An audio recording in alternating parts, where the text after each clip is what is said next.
Post YCP గెలిచింది, Telugu Desam party గెలిచింది కేవలం ఒకే ఒక్క స్థానం.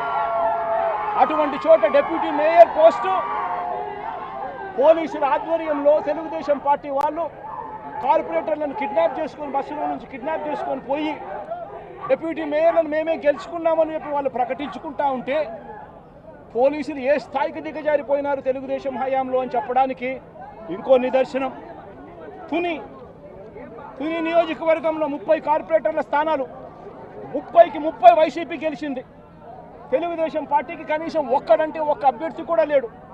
మళ్ళీ అలాంటి చోట ఎన్నికలు జరిగితే అలాంటి చోట వైస్ ప్రెసిడెన్సీని వయసుని ఎన్నుకునే ఎన్నిక వైస్ చైర్మన్ ఎన్నుకునే ఎన్నిక జరిగితే వైసీపీకి ఎలాగో వైసీపీ వాళ్ళను దౌర్జన్యం చేసి తీసుకునే పరిస్థితి లేకపోయేసరికి తెలుగుదేశం పార్టీ వాళ్ళు ఎన్నికనే పోస్ట్ పోన్ చేశారు. అంటే వీళ్ళకి అనుకూలమైన వాతావరణం వచ్చేదాకా ఎన్నికలు జరపరు. కోర్టు పర్యవేక్షణలో ఉన్న కేసులకు సంబంధించిన పరిస్థితులు ఇవి. పాలకొండలో కూడా అంతే. వైసీపీకి అందులో 17 ఉంటే తెలుగుదేశం పార్టీకి కేవలం 3. మళ్ళీ అక్కడ వైస్ ప్రెసిడెన్సీ అన్నది వైసీపీకి రావాలన్నా తెలుగుదేశం పార్టీకి రావాలన్నా, కానీ వీళ్ళకి అనుకూలత వచ్చేదాకా పోస్ట్పోన్మెంట్లు. ఇలా ప్రతి సందర్భంలోనూ కూడా డెమోక్రసీని కూని చేస్తూ ఉన్నారు. పోలీసులను వీళ్ళు ఇష్టానుసారంగా వాడుకుంటా ఉన్నారు. నేను ఇవాళ ఒకటే చెప్తా ఉన్నా, ప్రతి పోలీసు వ్యక్తికి కూడా చెప్తా ఉన్నా, మీ టోపీ మీద ఉన్న 3 సింహాలకు కనిపించే ఆ సింహాలకు సెల్యూట్ కొట్టడం మొదలుపెట్టండి. తెలుగుదేశం పార్టీ నాయకులకు సెల్యూట్ కొట్టడం మొదలుపెట్టి వీళ్ళు చెప్పినట్టుగా చేయడం మొదలుపెట్టి అన్యాయాలు చేయడం మొదలు పెడితే మాత్రం ఎల్లకాలము తెలుగుదేశం పార్టీ ప్రభుత్వమే ఉండదు అని చెప్పి ఇవాళ ప్రతి అధికారికి కూడా నేను తెలియజేస్తా ఉన్నా. రేపొద్దున మళ్ళీ మా అధికారం వస్తుంది. వచ్చినప్పుడు అన్యాయం చేసిన వీళ్ళందరినీ, వీళ్ళ అధికారులందరినీ, అన్యాయం చేసిన ఈ నాయకులందరినీ కూడా బట్టలు కూడా తీసి నిలబెడతామని చెప్పి కూడా ఈ సందర్భంగా తెలియజేస్తా ఉన్నాను. ఎవడిని వదిలిపెట్టేది ఉండదు. ఇదే వంశీని అరెస్ట్ చేసేటప్పుడు సిఐ అన్నాడట, నేను 1.5 సంవత్సరంలో రిటైర్ అయిపోతాను అని చెప్పి. రిటైర్ అయిపోయినా కూడా సప్త సముద్రాల అవతల ఉన్నా కూడా మొత్తం అందరినీ కూడా పిలిపిస్తామని చెప్పి కూడా ఈ సందర్భంగా చెప్తా ఉన్నా. చట్టం ముందు నిలబడేట్టుగా చేస్తాం, బట్టలు ఊడదీస్తాం, న్యాయం జరిగేట్టుగా చేస్తాం అని ప్రతి ఒక్కరికి కూడా తెలియజేస్తా ఉన్నాం. ఈ మాదిరిగా అన్యాయం చేయడం మొదలు పెడితే మాత్రం ఖచ్చితంగా ప్రజలు, దేవుడు ఇద్దరు కూడా వీళ్ళను శిక్షించే కార్యక్రమం ఖచ్చితంగా జరుగుతుందని చెప్పి సందర్భంగా మరొక్కసారి వీళ్ళందరికీ కూడా చెప్తా ఉన్నాం. అన్యాయంలో భాగస్వాములు కావద్దండి. మీ టోపీ మీద ఉన్న సింహాలను గౌరవించండి, వాటికి సెల్యూట్ కొట్టండి, మీ వ్యక్తిత్వాన్ని కాపాడుకోండి అని చెప్పి ఈ ప్రతి అధికారికి కూడా ఈ సందర్భంగా తెలియజేస్తా ఉన్నాం. సెలెక్టివ్గా కొంతమంది లీడర్స్ని టార్గెట్ చేసి అరెస్ట్ చేస్తూ ఉన్నారు. దాన్ని ఎట్లా చూస్తారు? మన పేరుని కానీ ఇవాళ ఉంచి ఇటీవల కొంతమంది అరెస్ట్ నంది ఉంది సురేష్, ఇట్లా దాన్ని ఎలా చూడాలి?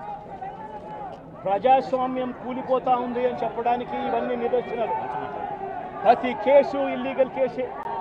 ప్రతి కేసులోనూ కూడా వీళ్ళే బెదిరిస్తూ ఉన్నారు, అవతలోడు బెదిరిస్తూ ఉన్నాడు అని చెప్పి వీళ్ళే కేసులు పెడతా ఉన్నారు. అసలు బెదిరించేది ఎవరిని బెదిరిస్తూ ఉన్నారు? ప్రతి విషయంలోనూ వీళ్ళే. పారిశ్రామికవేత్తలను వదలడం లేదు, రాజకీయ నాయకులను వదిలిపెట్టడం లేదు. ప్రతి ఒక్కరిని కూడా వీళ్ళే బెదిరిస్తూ ఉన్నారు, అవతలోడు బెదిరించినాడని చెప్పి మళ్ళీ ఎదురు కేసులు పెడతా ఉన్నారు.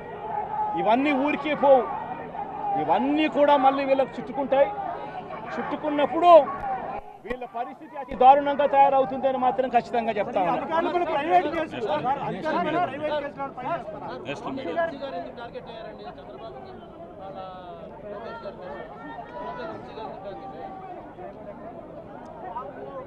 వంశీని ఎందుకు టార్గెట్ చేస్తూ ఉన్నారు అనేది చంద్రబాబు నాయుడు గారికి వంశీని చూస్తే తన సామాజిక వర్గం నుంచి ఒక వ్యక్తి ఎదుగుతున్నాడు. చంద్రబాబు నాయుడు గారి కన్నా గ్లామరస్గా ఉన్నాడు, లోకేష్ గారి కన్నా గ్లామరస్గా ఉన్నాడు. ఒక మనిషి ఎదుగుతున్నాడు అని అంటే తట్టుకోలేడు తన సామాజిక వర్గంలోనే. అందుకనే కొడాలని నేను చూసినా ఆ మనిషికి జీర్ణించుకోలేని ఆక్రోశము, వంశీని చూసినా కూడా జీర్ణించుకోలేని ఆక్రోశము. ఎందుకంటే చంద్రబాబు నాయుడు గారి కన్నా చక్కగా ఉంటారు కాబట్టి వీళ్ళిద్దరు.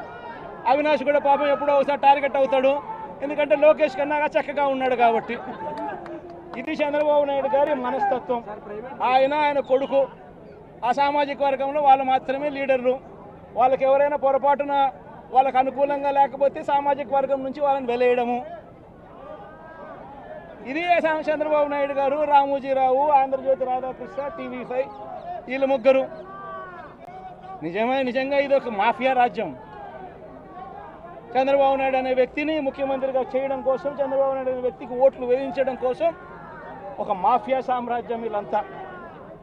ఆ మాఫియా సామ్రాజ్యంలో ఎవరైనా చంద్రబాబు నాయుడు గారికి వ్యతిరేకంగా వాళ్ళ సామాజిక వర్గంలో ఈ అవినాష్ కానీ, నాని కానీ, వంశీ కానీ ఇలాంటి వాళ్ళు ఎవరైనా నిలబడితే, పాప మా శంకర్రావు కానీ, మా బ్రహ్మనాయుడు కానీ ఇటువంటి వాళ్ళు ఎవరైనా నిలబడితే అంతే, వాళ్ళ సామాజిక వర్గంలో తప్పు పుట్టారు, వాళ్ళ అన్యాయస్తులు అని వాళ్ళ మీద తప్పుడు కేసులు పెట్టడం, వాళ్ళ మీద ఇల్లీగల్ అరెస్ట్ చేయించడం, వాళ్ళ మీద బురద జల్లడం, వాళ్ళని ట్రోల్ చేయించడము, ఇవన్నీ కూడా చంద్రబాబు నాయుడు గారి నైజం, లోకేష్ గారి నైజం చూపిస్తుంది. ఇవన్నీ కూడా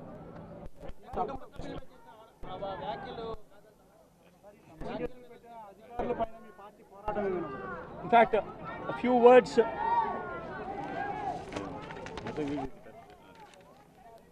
for the national media. Right కొత్త అడుగుతాం సపరేట్గా ఉన్నారు.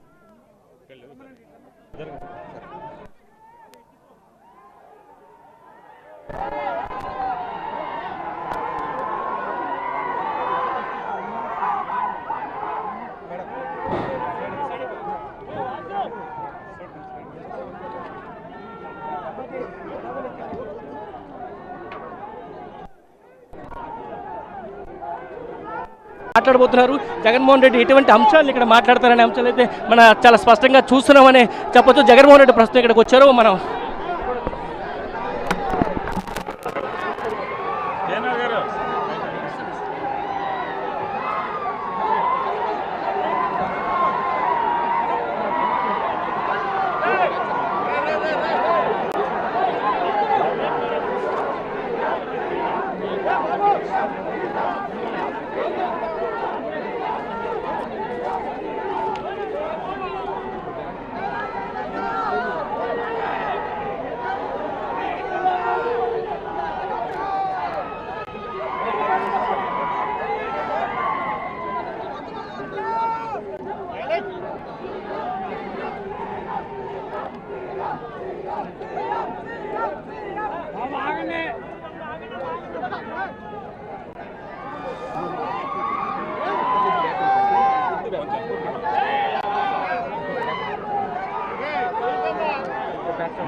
ఈరోజు వంశీని అరెస్ట్ చేసిన తీరు, వంశీ మీద పెట్టిన ఫాల్స్ కేసు,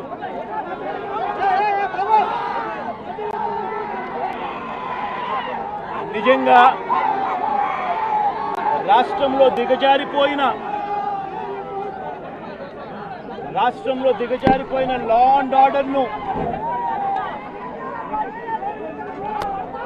వంశీ అరెస్టు అద్దం పడుతుంది. ఎందుకనంటే వంశీను అరెస్ట్ చేసిన తీరు ఒకసారి గమనించినట్టయితే అతి దారుణమైన